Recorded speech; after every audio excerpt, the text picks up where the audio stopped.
Venu sir, നമ്മൾ കഴിഞ്ഞ ദിവസം പറഞ്ഞതുപോലെ തന്നെ അൻവറിന്റെ ഗിമ്മിക്സിലൊന്നും UDFന് പ്രത്യേകിച്ചൊന്നും വീഴ്ചയൊന്നും പറ്റിയില്ല. എന്നാൽ പോലും കൃത്യമൊരു നിലപാട് പറഞ്ഞു. ഇപ്പോൾ അൻവർ പുതിയൊരു വെടി പൊട്ടിച്ചിരിക്കുന്നത് ഒരു ഡെഡ് ലൈൻ കൊടുത്തിരിക്കുകയാണ് UDFന്. അതായത് ഒന്നുകിൽ എന്തു പറയാനാണ്, തൃണമൂൽ കോൺഗ്രസ് കേരള ഘടകത്തെ ഒപ്പം ചേർക്കുക, അല്ലെങ്കിൽ സ്വതന്ത്രനായിട്ട് മത്സരിക്കും എന്നുള്ളൊരു ഭീഷണി കൊടുത്തിരിക്കുകയാണ്.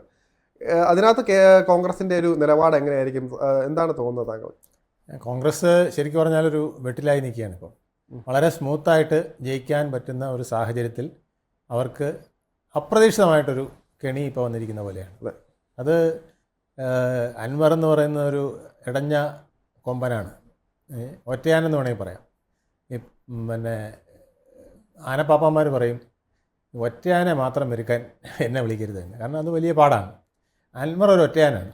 അൻവറിനെ മെരുക്കുക ഇച്ചിരി പാടാണ്. ഈ ഒറ്റയാന്മാരെല്ലാം അങ്ങനെ, രാഷ്ട്രീയത്തിലായാലും ഒറ്റയാന്മാർക്ക് അയാളുടെ കാര്യം മാത്രം നോക്കിയാൽ മതി, ബാക്കിയെല്ലാം പിന്നാലെ വന്നോളും എന്നുള്ളതാണ് അവരുടെ ചിന്താഗതി. ഇപ്പോൾ പിണറായി വിജയൻ എന്ന് പറഞ്ഞ അധികായൻ, അദ്ദേഹത്തിൻ്റെ കയ്യിൽ ആഭ്യന്തരം, പാർട്ടിയിലെ ശക്തമായ തെരുവ് സേന ഒക്കെ ഉണ്ടായിട്ട് പോലും അൻവറിനെ മെരുക്കാൻ അദ്ദേഹത്തിന് പൂർണ്ണമായിട്ടും കഴിഞ്ഞില്ല എന്നുള്ളതാണ് സത്യം.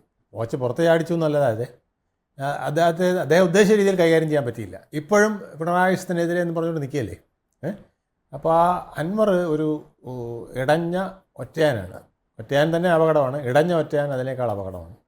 പക്ഷേ ഈ ഇടഞ്ഞ ഒറ്റയാന് പറ്റുന്ന കുഴപ്പം ചിലപ്പം എല്ലാവരും കൂടെ ചേർന്നൊരു പൂട്ടിട്ട് പൂട്ടിക്കളയും. കാരണം നമ്മുടെ എല്ലാവരുടെയും ജീവൻ അപായമാണെന്ന് തോന്നുന്ന സന്ദർഭത്തിൽ എല്ലാവരും കൂടെ ഒന്നിച്ച് പൂട്ടില്ലേ, അതുപോലത്തെ ഒരു പൂട്ട് അൻവറിന് വീണുകൂടായിരിക്കുമില്ല. അൻവർ ഇപ്പോൾ പ്രതീക്ഷിക്കുന്നത് നിലമ്പൂർ മണ്ഡലം എന്ന് പറയുന്നത് നിസ്സാര മണ്ഡലമല്ല. 1969 മുമ്പ് കുഞ്ഞാലി എന്ന ഒരു CPMകാരൻ ജയിച്ചതൊഴിച്ചാൽ പിന്നെ എക്കാലം അതൊരു UDF മണ്ഡലമായിരുന്നു. പിന്നെ 16-ലും 21-ലും ഇദ്ദേഹം ജയിച്ചത് മാത്രമേ ഉള്ളൂ വ്യത്യാസം. അപ്പോൾ ഇത് എൻ്റെ കൈ കിട്ടിയാൽ, ഞാൻ UDFിലായാൽ 139 മണ്ഡലത്തിലും UDFുകാർ തോറ്റാലും ഞാനിവിടെ നിന്ന് ജയിക്കും എന്നുള്ളതാണ് അദ്ദേഹത്തിൻ്റെ ഒരു ഉറപ്പ്. കാരണം ആ മണ്ഡലം അങ്ങനെയാണ്, അതൊരു UDF മണ്ഡലമാണ്. ആ ശക്തിയുള്ള മണ്ഡലം ഇപ്പോൾ തൽക്കാലം 8 മാസത്തേക്ക് വേണമെങ്കിൽ ജോയി എടുത്തോട്ടെ. അത് കഴിഞ്ഞ് ജോയിയോട് മോനെ അനിയ, നീ അപ്പുറത്ത് മാറുന്നില്ല, നീ DC പ്രസിഡൻ്റൊക്കെ അല്ലേ, ഇഷ്ടംപോലെ സീറ്റ് കിട്ടുമല്ലോ, അങ്ങോട്ട് മാറിയില്ല, കാക്ക ഇവിടെ നിൽക്കാമെന്ന് പറഞ്ഞ് നിൽക്കാമെന്നുള്ളതാണ് ഉദ്ദേശിച്ചത്. പക്ഷേ അത് പൊളിഞ്ഞുപോയി. അൻവർക്കാരുടെ ആ തന്ത്രം പൊളിഞ്ഞുപോയി. അത് കോൺഗ്രസ്സുകാർ നല്ല ഒന്നാം തരം ഒരു പണി പണിത് കളഞ്ഞു. കാരണം ഇദ്ദേഹം പറഞ്ഞു ഏത് ചെകുത്താൻ വന്നാലും, അദ്ദേഹം വിചാരിച്ചത് ഇനിയിപ്പം ജോയിയെ വരുള്ളതാണ്, അത് ഉദ്ദേശമാണ്. അദ്ദേഹം പറഞ്ഞു ഏത് ചെകുത്താൻ വന്നാലും ഞങ്ങൾ 3.5 കോടി ജനങ്ങളുടെ സ്ഥാനാർത്ഥിയായി നിർത്തി അയാളെ ജയിപ്പിക്കുമെന്ന് പറഞ്ഞപ്പം കോൺഗ്രസ്സിന് സന്തോഷമായി. കോൺഗ്രസ് ഉടൻ തന്നെ അവരുടെ നറുക്കിലെ ഏറ്റവും നല്ല കുറിയെടുത്തിട്ടു. അതാണ് ആര്യാടൻ ഷൗക്കത്ത്. അവിടെ ഇയാൾക്ക് എതിർക്കേണ്ടി വന്നു അൻവറിന്. അദ്ദേഹം അവിടെ ഇപ്പോൾ ആര്യാടൻ ഷൗക്കത്ത് പ്രചരണമൊക്കെ ആരംഭിച്ചു കഴിഞ്ഞു എന്ന് പറയാം. രാവിലെ തന്നെ പിതാവിൻ്റെ കല്ലറയിൽ പോയി വൈകാരികമായിട്ടായിരുന്നു ആ ഒരു രംഗങ്ങളൊക്കെ ഉണ്ടായത്. ഇത്രയും സംഭവങ്ങൾ നടക്കുന്നു എങ്കിൽ പോലും അൻവറിന് ചിത്രത്തിലേ ഇല്ലാത്തൊരവസ്ഥ. UDF തെല്ലും പരിഗണിക്കുന്നില്ല എന്നൊരു രീതി കൂടെ നമുക്ക് തോന്നുന്നുണ്ട്. അപ്പോഴാണ് അൻവർ കൃത്യമായിട്ട് വീണ്ടും ശക്തമായി ആഞ്ഞടിച്ച് രംഗത്ത് വന്നുകൊണ്ടിരിക്കുന്നത്. ഈ ഭീഷണി സത്യം പറഞ്ഞാൽ അത് ഏത് രീതിയിലായിരിക്കും സ്വാധീനിക്കാൻ പോകുന്നത്? കഴിഞ്ഞ ദിവസം തന്നെ UDFിൻ്റെ ഒരു നിലപാട് കൃത്യമായി അറിയിച്ചിരുന്നു. ആ പട്ടിക, AICCക്ക് നൽകിയ പട്ടികയിൽ ആര്യാടൻ ഷൗക്കത്തിൻ്റെ പേര് മാത്രം വരും. സാധാരണ ഇത്തരം കൺഫ്യൂഷൻ വരുമ്പോഴത്തേക്കും AICCക്ക് വിട്ടുകൊടുക്കുക, അതിൽ നിന്ന് കൈകഴുകി മാറുക എന്നുള്ള നിലപാടായിരുന്നു KPCC സ്വീകരിച്ചിരുന്നത്. പക്ഷേ ഇത്തവണ കൃത്യമായൊരു തങ്ങളുടെ നിലപാട് ഇതാണ് എന്ന് അറിയിച്ചു കഴിയും. ഇതിൽ നിന്ന് പോലും അൻവറിന് പാഠം മനസ്സിലായില്ലേ? ഇല്ല, ഇതിനകത്ത് താങ്കൾ ചോദിച്ച 2 ചോദ്യമാണ്. ഒന്ന്, അതെ, ആര്യാടൻ ഷൗക്കത്തിൻ്റെ ആ ഒരു വൈകാരികമായ സീൻ. രണ്ടാമത്തെ അൻവറിലേക്ക് ഞാൻ വരാം. അതിനിപ്പോൾ ഈ ആര്യാടൻ ഷൗക്കത്തിന് പിതാവ് വഴി ഹൃദയബന്ധമുള്ള ഒത്തിരി പേര് അവിടെ ഉണ്ട്. അപ്പോൾ ആര്യാടൻ ഷൗക്കത്ത് അദ്ദേഹത്തിൻ്റെ പിതാവായ ആര്യാടൻ മുഹമ്മദിൻ്റെ ഖബറിൽ പോയി കണ്ണീരൊലിപ്പിക്കുമ്പോൾ അതിനോടൊപ്പം കണ്ണീരൊലിപ്പിക്കാൻ അല്ലെങ്കിൽ കണ്ണ് നനയാൻ ഇടയുള്ള ഒത്തിരി പേര് നിലമ്പൂർ ഇപ്പോഴും ഉണ്ട്. ആ വോട്ടുകൾ അദ്ദേഹത്തിൻ്റെ പെട്ടിയിലേക്ക് സ്മൂത്തായിട്ട് വീണു എന്നുള്ളതാണ് എനിക്ക് പറയാനുള്ളത്. തുടക്കത്തിൽ തന്നെ ആ കണ്ണീരിൽ കുറേ വോട്ടുകൾ സ്മൂത്തായിട്ട് വീണിട്ടുണ്ട് എന്നുള്ളതാണ്. കാരണം മറ്റൊരു നേതാവിനെയും പോലെയല്ല ആര്യാടൻ മുഹമ്മദ് ഹൃദയാലുവാണ്. ഞാൻ നേരത്തെ പറഞ്ഞ പോലെ സാധുക്കൾക്ക് വേണ്ടി ജാതി മതഭേദമന്യേ യാതൊരു വിദ്വേഷമോ അല്ലെങ്കിൽ ഒരു പ്രീതിയോ ഒന്നും കാണിക്കാതെ ജനങ്ങൾക്ക് ഗുണമായതെന്ത്, സാധാരണക്കാരന് ഗുണമായതെന്ത്, പാവങ്ങൾക്ക് ഗുണമായതെന്ത് എന്ന് മാത്രം ചിന്തിച്ച് തൻ്റെ കസേര പോലും ചിന്തിക്കാതെ അത്തരത്തിൽ പ്രവർത്തിച്ചിട്ടുള്ള ഒരാളാണ് ആര്യാടൻ മുഹമ്മദ്. എനിക്ക് അദ്ദേഹത്തെ നേരിട്ടറിയാവുന്നതുകൊണ്ട് ഞാൻ പറയുകയാണ്. അദ്ദേഹം പിന്നെ ജനങ്ങൾക്കിടയിൽ ഉണ്ടാക്കിയിരിക്കുന്ന സ്വാധീനം, അദ്ദേഹത്തിനെ ഒരിക്കൽ അദ്ദേഹത്തിൻ്റെ മുമ്പിൽ ഒരു പ്രശ്നത്തിന് പോയിട്ട് കണ്ടാൽ പിന്നെ ആ ആൾ അദ്ദേഹത്തിന് മറക്കില്ല. കാരണം 99% ചെയ്യാവുന്നത് ചെയ്തിരിക്കും. ചെയ്യാൻ പറ്റാത്തത് ഇന്ന കാരണം കൊണ്ടാണ് കേട്ടോ, അത് നടക്കില്ല കേട്ടോ, നമുക്കത് ചെയ്യാൻ പറ്റില്ല കേട്ടോ എന്ന് പറഞ്ഞ് അദ്ദേഹം ആ കൺവിൻസ് ചെയ്യുന്നത് കണ്ടു കഴിഞ്ഞാൽ ആർക്കും അദ്ദേഹത്തിന് എന്നെ വെറുതെ മടക്കി അയച്ചല്ലോ എന്ന് ഒരാൾക്ക് തോന്നില്ല. ആ വിധത്തിലുള്ളൊരു വ്യക്തിത്വമാണ് ആര്യാടൻ മുഹമ്മദ്. ആ ആര്യാടൻ മുഹമ്മദിൻ്റെ മകൻ അദ്ദേഹത്തിൻ്റെ കബറിൽ പോയി കരയുമ്പോൾ അവിടെ ഇപ്പം തന്നെ നിങ്ങൾ എണ്ണി വെച്ചോ, ഒരു നല്ലൊരു ശതമാനം വോട്ട് ആര്യാടൻ ഷൗക്കത്തിന് മനസ്സാക്ഷിയുടെ വോട്ട് വീണ് കഴിഞ്ഞു. ഇനി അദ്ദേഹം അവിടെ പോയി ചോദിക്കേണ്ട കാര്യം പോലുമില്ല അത്രയും വീടുകളിൽ, ബാക്കിയുള്ളിടത്ത് പ്രചരണം നടത്തിയാൽ മതി. അപ്പോൾ ആ ഒരു സെറ്റപ്പാണ് അവിടെ ഉള്ളത്. രണ്ടാമത്, അൻവർ ആരെയാണ് പേടിപ്പിക്കുന്നത് എന്ന് ചോദിച്ചാൽ, അൻവർ ഉദ്ദേശിക്കുന്നത് നടക്കാതെ പോയി. തനിക്ക് സുഗമമായി കിട്ടേണ്ട, അല്ലെങ്കിൽ ഈ ഇലക്ഷൻ 8 മാസം പോട്ടെ, അത് കഴിഞ്ഞിട്ട് എനിക്ക് ആജീവനാന്തം കിട്ടേണ്ട ഒരു നിലമ്പൂർ സീറ്റ് എനിക്ക് കിട്ടാതെ പോയി എന്നുള്ളതാണ് അദ്ദേഹത്തിൻ്റെ ഒരു വ്യഥ. അതും ആര്യാടൻ ഷൗക്കത്ത് എന്ന് പറഞ്ഞ ഒരാൾ വന്നാൽ, ഞാൻ ഈ പറഞ്ഞ ബാക്ക്ഗ്രൗണ്ടുള്ള ആളാണ്, ആര്യാടൻ ഷൗക്കത്തിന് അവിടെ ഒരിക്കൽ MLA ആവാൻ അവസരം കിട്ടിയാൽ പിന്നെ അവിടുന്ന് അദ്ദേഹത്തിനെ പറിച്ചു മാറ്റാൻ പാടായിരിക്കും. അത്രയ്ക്ക് ബേസ് ഉണ്ടാക്കാൻ അറിയാവുന്ന ഒരാളാണ് ആര്യാടൻ ഷൗക്കത്ത്.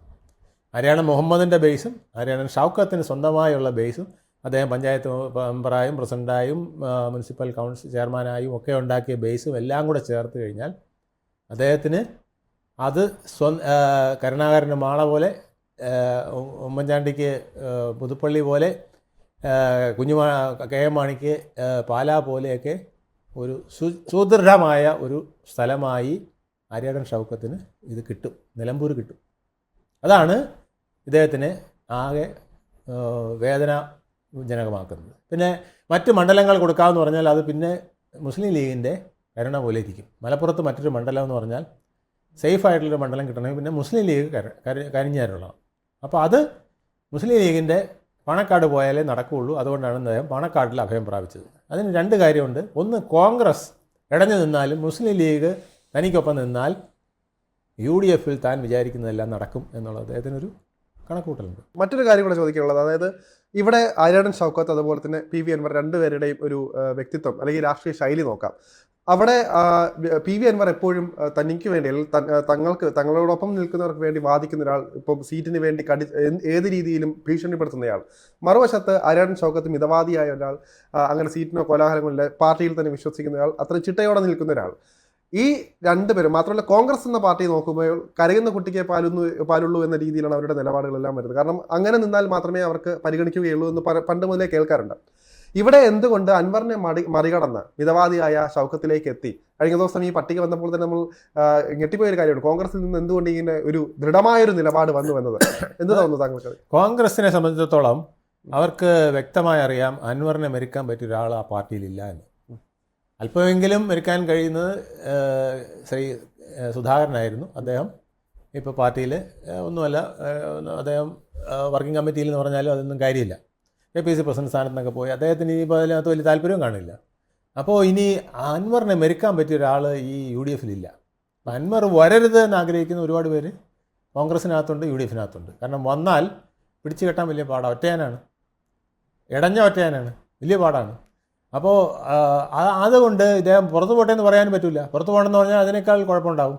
അപ്പോൾ അൻവറിനെ ഒരു വെട്ടിലാണ് അവർ ചാടിച്ചിരിക്കുന്നത്. ശരിക്കും പറഞ്ഞാൽ അൻവർ ഇവിടെ UDFൻ്റെ എതിരെ ഒരു സ്ഥാനാർത്ഥിയായാൽ അദ്ദേഹത്തിൻ്റെ രാഷ്ട്രീയ ഭാവി ശൂന്യമായി എന്നാണ് തോന്നുന്നത്. കാരണം ഇത്രയും പിണറായിസിനെതിരെ എന്നും മരുമക്കത്തായത്തിനെതിരെ എന്നൊക്കെ വെല്ലുവിളിച്ച ആളിനെ ഇനി LDFലേക്ക് കയറ്റുമെന്ന് നമുക്ക് പെട്ടെന്നൊന്നും വിശ്വസിക്കാൻ വയ്യ. അപ്പോൾ എവിടെ പോകും അദ്ദേഹം? തൃണമൂൽ കോൺഗ്രസ് എന്ന് പറഞ്ഞാൽ ഒരൊറ്റ പാർട്ടിയുണ്ട്. ഇനി മമതാ ബാനർജി വന്ന് 140 മണ്ഡലത്തിലും പ്രസംഗിച്ചാലും എത്ര വോട്ട് കിട്ടും? അപ്പോൾ അതൊക്കെ അദ്ദേഹത്തിൻ്റെ മുമ്പിലുള്ള ചോദ്യചിഹ്നമാണ്. അതിനാണ് അദ്ദേഹം പാണക്കാട് തങ്ങളുടെ അടുത്ത് പോയി അഭയം പ്രാപിച്ചിരിക്കുന്നത്. അപ്പോൾ അദ്ദേഹത്തിന് അറിയാം കോൺഗ്രസിനെ പോലും വെട്ടാൻ കെൽപ്പുള്ള ഏക ശക്തി മുസ്ലിം ലീഗാണ്, പാണക്കാട് തങ്ങളാണ്. അപ്പോൾ അവിടെ അഭയം പ്രാപിച്ചാൽ തീർച്ചയായിട്ടും തനിക്കൊരു എൻട്രി വീണ്ടും ഓപ്പൺ ആവും എന്നുള്ളതാണ്. അത് വെറും എൻട്രി മാത്രമല്ല ഉദ്ദേശിക്കുന്നത്, എനിക്കൊരു ഷുവർ സീറ്റ്, പിന്നെ എൻ്റെ കൂടെ നിൽക്കുന്ന ഒരു 3-4 പേർക്കെങ്കിലും സീറ്റ് കിട്ടണം. അതൊക്കെ വലിയ മോഹങ്ങളാണ്. കാരണം അത്ര പെട്ടെന്നൊന്നും UDF 4-5 സീറ്റൊന്നും ആർക്കും കൊടുക്കില്ല. അപ്പോൾ നമ്മളറിയാം KK രമയ്ക്ക് എത്ര സീറ്റാണ് കൊടുത്തത്? അവരുടെ ഒരു സീറ്റല്ലേ കൊടുത്തത്. എത്രയോ വർഷങ്ങളായിട്ട് നിൽക്കുന്ന CMPയിലെ CP ജോണിന് എത്ര സീറ്റാണ് കൊടുത്തത്? ഒരു സീറ്റല്ലേ കൊടുത്തത്. CP ജോണും MERഉം ഉള്ളപ്പോൾ പോലും അവർ 2 സീറ്റേ കൊടുത്തിട്ടുള്ളൂ CMPക്ക്. MER വലിയ തലക്കനത്തോടു കൂടി നിൽക്കുമ്പോൾ പോലും 2 സീറ്റാണ് അവർക്ക് കിട്ടിയത് അല്ലേ. അപ്പോൾ അതുകൊണ്ട് അതിന് ആദ്യത്തെ തവണ 3 സീറ്റ് കൊടുത്തെന്ന് തോന്നുന്നു. എങ്കിലും അത്രയ്ക്ക് പ്രബലനായിരുന്നു MER. പക്ഷെ ആ വിധത്തിലൊന്നും ഒരു പ്രബലത അല്ലെങ്കിൽ ബേസ് ഇദ്ദേഹത്തിനുണ്ടെന്ന് പറയാൻ പറ്റില്ല. കുറച്ച് ബേസ് ഉണ്ട്, മലപ്പുറത്തുണ്ട്, കുറച്ച് ബേസ് നിലമ്പൂരുണ്ട്, എന്നതിൽ കവിഞ്ഞ് വലിയൊരു ബേസ് അദ്ദേഹത്തിന് പറയാൻ ഒക്കില്ല. പക്ഷെ അദ്ദേഹം പറയുന്നത് നിലമ്പൂരിൽ ഇപ്പോൾ നേരത്തെ പറഞ്ഞ പോലെ തന്നെ ഒരു വിജയസാധ്യതയുള്ള സീറ്റും മറ്റ് 2 സീറ്റുകളും തന്നില്ലെങ്കിൽ, മൊത്തം 3 സീറ്റ് തന്നില്ലെങ്കിൽ കോൺഗ്രസിനൊപ്പം നിൽക്കില്ല, സ്വതന്ത്രനായി മത്സരിക്കുമെന്നുള്ളൊരു ഭീഷണി കാർഡാണ് ഇപ്പോൾ ഇറക്കിയിരിക്കുന്നത്. അങ്ങനെ അതിലെന്തെങ്കിലും വസ്തുതയുണ്ട്? അപ്പോൾ അങ്ങനെ നിന്ന് കഴിഞ്ഞാൽ അത് കോൺഗ്രസിനെ പേടിപ്പിക്കുന്ന ഒരു കാര്യമാണോ യഥാർത്ഥത്തിൽ? അത് നിന്നാൽ കോൺഗ്രസ് പേടിക്കും. കാരണം കോൺഗ്രസിനെ സംബന്ധിച്ചിടത്തോളം പിന്നെ അരിയടൻ ഷൗക്കത്തിന് നല്ല ഭൂരിപക്ഷം കിട്ടുമെന്ന് പറഞ്ഞാലും ഇപ്പോൾ പറഞ്ഞ പോലെ ഒരു 10,000 വോട്ട് പിന്നെ അൻവർ പിടിച്ചുകൊണ്ട് പോയാൽ എന്ത് ചെയ്യും? ഒരു 10,000 വോട്ട് അൻവർ പിടിക്കുന്നു, അത് UDFൻ്റെ വോട്ടായിരിക്കും പോകുന്നത്. UDFൻ്റെ പെട്ടിയിൽ അൻവർ കൂടെ നിന്നാൽ വീഴുന്ന വോട്ടല്ലേ. ഇതിന് പുറമെ ഇപ്പോൾ വേറൊരു പ്രശ്നം കൂടെ വരാൻ പോകണം. BJP ഒരു അബദ്ധത്തിനോ സുബദ്ധത്തിനോ ഒരു കാര്യം പറഞ്ഞിട്ടുണ്ട്. ഞങ്ങൾ അവിടെ ഒരു ക്രിസ്ത്യൻ സ്ഥാനാർത്ഥി ഇല്ലെങ്കിൽ ഞങ്ങൾ ഒരാളെ നിർത്തുന്നു. അപ്പോൾ ഒരു ക്രിസ്ത്യാനി അവർക്ക് നിർത്താനുള്ള ചാൻസ് ഇപ്പോൾ വരികയാണ്. CPM മിക്കവാറും സ്വരാജിനെ ആയിരിക്കും അവിടെ നിർത്തുന്നതെന്നാണ് കേൾക്കുന്നത്. അപ്പോൾ CPM സ്വരാജിനെ നിർത്തുകയാണെങ്കിൽ ഒരു ഹിന്ദുവും അപ്പുറത്ത് അരിയാൻ ഷൗക്കത്ത് എന്നുള്ളൊരു മുസ്ലിമുമാണ് നിൽക്കുന്നത്. അപ്പോൾ അവിടെ ഒരു ക്രിസ്ത്യാനി ഇല്ലാതെ വരും. അങ്ങനെയാണെങ്കിൽ പള്ളിയുടെയും ഒക്കെ തൃപ്തിയുള്ള ഒരാളെ ചിലപ്പം പിന്നെ കാസയുടെയൊക്കെ ഒരാളായിട്ട്, ബിഷപ്പുമാരുടെയൊക്കെ ഒരാളായിട്ട് BJP ഒരു ക്രിസ്ത്യനെ അവിടെ സ്ഥാനാർത്ഥി ആയിക്കൂടുന്നില്ല. ആ ക്രിസ്ത്യൻ സ്ഥാനാർത്ഥി നിർത്തുമ്പോൾ അവർക്ക് കേരളം മുഴുവൻ ഒരു മെസ്സേജും കൊടുക്കാം. ഞങ്ങൾ ഹിന്ദു പാർട്ടി മാത്രമല്ല, ഞങ്ങൾ ക്രിസ്ത്യാനികൾക്കും ഒപ്പം, ന്യൂനപക്ഷങ്ങൾ ആയ ക്രിസ്ത്യാനികൾക്കും ഒപ്പം നിൽക്കുന്ന ഒരു പാർട്ടിയാണ്. അതുകൊണ്ടാണ് ഞങ്ങൾ ക്രിസ്ത്യാനിക്ക് ഒരു സ്ഥാനാർത്ഥി അവിടെ ഇല്ലാതെന്നപ്പം ഞങ്ങൾ നിന്നതെന്ന് പറയാൻ ഒരു ന്യായമോടെ വരികയാണ്. അപ്പോൾ അതൊക്കെ കൊണ്ട് അപ്പോൾ അങ്ങനെ വരുമ്പോൾ വോട്ടുകൾ പലതായി ചിന്നിച്ചെറിപ്പോവും. UDFന് കിട്ടേണ്ട കുറേ ക്രിസ്ത്യൻ വോട്ടുകൾ മാറുന്നു. UDFന് കിട്ടേണ്ട അൻവറിൻ്റെ ഒരു 10,000 വോട്ട് മാറുന്നു.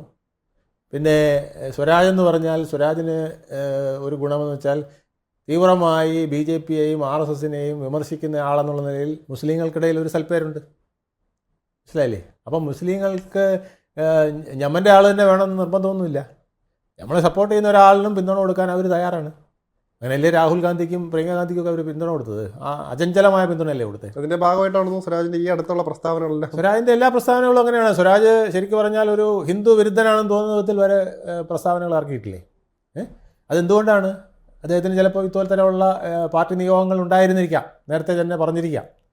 അപ്പോൾ സ്വരാജ് അവിടെ CPMന് പറ്റിയൊരു കാൻഡിഡേറ്റാണ്. മുസ്ലിം വോട്ടുകൾ വലിയ തോതിൽ പിടിക്കാൻ കഴിയുന്ന ഒരാളാണ് പാർട്ടി വോട്ടുകൾക്ക് പുറമെ. അപ്പോൾ സ്വരാജ് അങ്ങനെയും വോട്ട് പിടിച്ചാൽ അവിടെ ഒരു വലിയ ചോദ്യചിഹ്നമാവുകയാണ് കോൺഗ്രസിൻ്റെ ഈസി വാക്ക് ഓവർ. അപ്പോൾ അതുകൊണ്ട് അൻവറിനെ വെറുതെ വിടാനും ഒക്കില്ല. അൻവറിനെ മെരുക്കുകയും വേണം. മെരുക്കുന്നതിനോടൊപ്പം കൂടുതൽ പ്രശ്നങ്ങൾ ഉണ്ടാക്കാതെ നോക്കുകയും വേണം. അങ്ങനത്തെ വലിയൊരു വിഷമസന്ധിയിലാണ്. പക്ഷേ കോൺഗ്രസ് ഇച്ചിരി കടുപ്പിച്ചാണ് നിൽക്കുന്നതെന്ന് എനിക്ക് തോന്നുന്നു. കാരണം ഇങ്ങനെ ഒരാളെ അകത്ത് കയറ്റിയാൽ പ്രശ്നമാവില്ലേ എന്നുള്ളത് ചോദ്യചിഹ്നം ഉയർത്തുന്ന വിധത്തിലാണ് വർക്കിംഗ് പ്രസിഡൻ്റായ AP അനിൽകുമാറിൻ്റെ ഇന്നത്തെ മെസ്സേജുകൾ തോന്നുന്നത്. നിയമസഭാ തെരഞ്ഞെടുപ്പ് കൂടെ വരാനിരിക്കുന്ന സാഹചര്യത്തിൽ എല്ലാം കൂടെ കൂട്ടിക്കഴിച്ചുള്ള ഒരു അതെ, ഇങ്ങനെ ഒരു അലമ്പുണ്ടാക്കുന്ന, മുന്നണിക്കകത്ത് അലമ്പുണ്ടാക്കുന്ന ആള് പിന്നെ കാക്കക്കൂട്ടിൽ കാക്ക തന്നെ പിന്നെ കൂടെ അളക്കുന്ന വിധത്തിൽ വന്നാൽ എന്ത് ചെയ്യും? അതാണ് അവിടുത്തെ പ്രശ്നം. കഴുകനെതിരെ എതിർക്കുന്നതിന് പകരം കാക്ക തന്നെ കൂട് പൊളിക്കാൻ വന്നാൽ എന്ത് ചെയ്യും? അപ്പോൾ അതുപോലത്തെ പ്രശ്നങ്ങളുണ്ട്. അപ്പോൾ അതെല്ലാം അവർ വളരെ പൂർണ്ണമായിട്ട് നോക്കും. എന്തായാലും എനിക്ക് തോന്നുന്നത് ഇടത് മുന്നണിക്ക് നല്ല കാലമാണെന്ന് തോന്നുന്നു. കാരണം അവർ കട്ടകാലം എന്ന് വിചാരിച്ചിരുന്നതാണ് ഈ നിലമ്പൂർ തെരഞ്ഞെടുപ്പ്. അതിലും അവർക്ക് കലക്കവെള്ളത്തിൽ മീൻ പിടിക്കാനുള്ള അവസരം കോൺഗ്രസ് ഇട്ട് കൊടുത്തിരിക്കുന്നു. കോൺഗ്രസ് അല്ലെങ്കിൽ കോൺഗ്രസിൻ്റെ കൂടെ അവർ കൂട്ടിയ അൻവർ ഇട്ട് കൊടുത്തിരിക്കുന്നു. ഇവിടെ ഒരു അന്തിമ വിധിയേക്കാൾ എനിക്ക് തോന്നുന്നു ഇവിടുത്തെ വോട്ടിൻ്റെ കണക്കായിരിക്കും കൂടുതൽ ഇതിനകത്ത് വോട്ടിൻ്റെ കണക്ക് വരാം. അത് മാത്രമല്ല ഈ ഭൂരിപക്ഷം എന്ന് പറയുന്നതേ നമ്മളിപ്പോൾ അൻവർ തന്നെ വലിയ ഭൂരിപക്ഷം നേടിയത് 24,000 വോട്ടല്ലേ. അപ്പോൾ പിന്നെ ആ വോട്ടിനേക്കാൾ ആ വോട്ട് സ്പ്ലിറ്റ് ചെയ്ത് പോകാൻ അധികം സമയം വേണ്ട. ഞാൻ പറഞ്ഞ പോലെ ഒരു BJP ഒരു ക്രിസ്ത്യൻ സ്ഥാനാർത്ഥിയെ നിർത്തുന്നു, അൻവർ ഒരു 10-12 വോട്ട് പിടിക്കുന്നു. ഇതൊക്കെ വരുമ്പം ഭൂരിപക്ഷം അങ്ങ് പോയില്ലേ. അപ്പോൾ LDF അവിടെ ഒരു ഗ്രിപ്പ് വരികയാണ്. ഇപ്പം പിന്നെ സ്വരാജിനെ നിർത്തുകയാണെങ്കിൽ വേറൊരു കാറ്റും കൂടെ അവിടെ വീശാനുള്ള സാധ്യതയുണ്ട്. ഹിന്ദു വർഗീയതയ്ക്കെതിരെ അല്ലെങ്കിൽ ഹിന്ദു തീവ്രതയ്ക്കെതിരെ പിന്നെ BJPയുടെ കരാള ഹസ്തത്തിനെതിരെ കൈ ഉയർത്താൻ നിൽക്കുന്ന ഒരു ധീര പോരാളി എന്ന് പറഞ്ഞ് സ്വരാജിന് നിൽക്കാൻ ഒരു ചാൻസും കിട്ടും. അത് LDFന് ഗുണം കഴിയും. ഞങ്ങൾ അങ്ങനെ നിൽക്കുന്ന ഒരാളാണ്, അതുകൊണ്ടാണ് ഞങ്ങൾ അങ്ങനത്തെ ഒരാളെ പടക്കളത്തിൽ ഇറക്കിയിരിക്കുന്നത് പറയാനും LDFന് ഒരു ചാൻസ് കിട്ടും. കെട്ടകാലത്തും LDFന് ഗുണം വരുന്നു എന്നുള്ളതാണ് ഇപ്പോഴത്തെ സന്ദർഭം. അത് കോൺഗ്രസും മുസ്ലിം ലീഗും അൻവറും നേരെ കൈകാര്യം ചെയ്തില്ലെങ്കിൽ സംഗതി പിക്ചർ മാറി മറിയും.